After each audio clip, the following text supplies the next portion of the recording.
Halo, Shalom saudara. Renungan kita hari ini dari Amsal 17 ayat 21.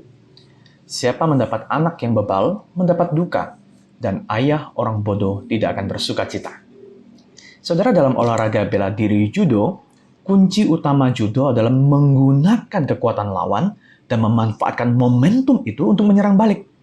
Jadi kekuatan lawan justru dapat menjadi titik serangan balik terhadap mereka.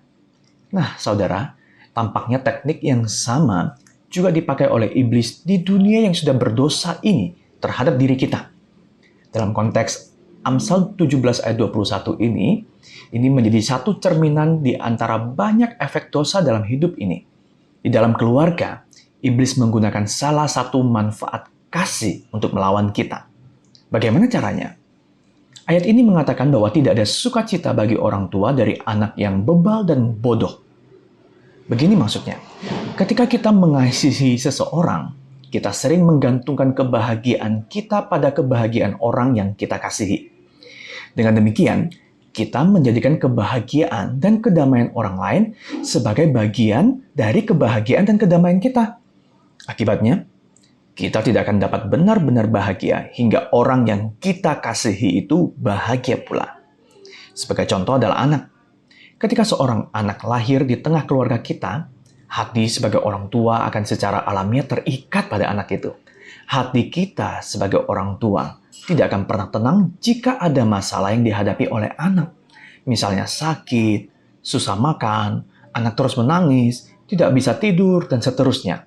Dengan kata lain, seumur hidup kita, level bahagia tertinggi kita hanya sebatas pada anak yang paling tidak bahagia. You can only be happy as your unhappiest children. Saudara, anak-anak seharusnya menyadari seberapa besar kuasa yang mereka memiliki untuk bisa memberkati atau mengutuki orang tua mereka melalui cara hidup mereka.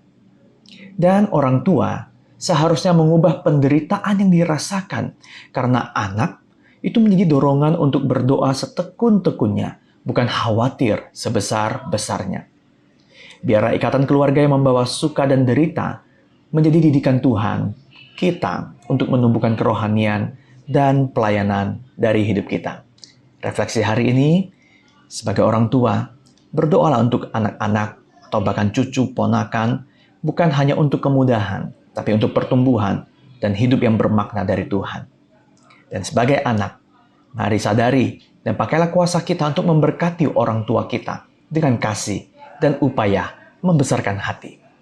Selamat mengasihi, Tuhan Yesus memberkati.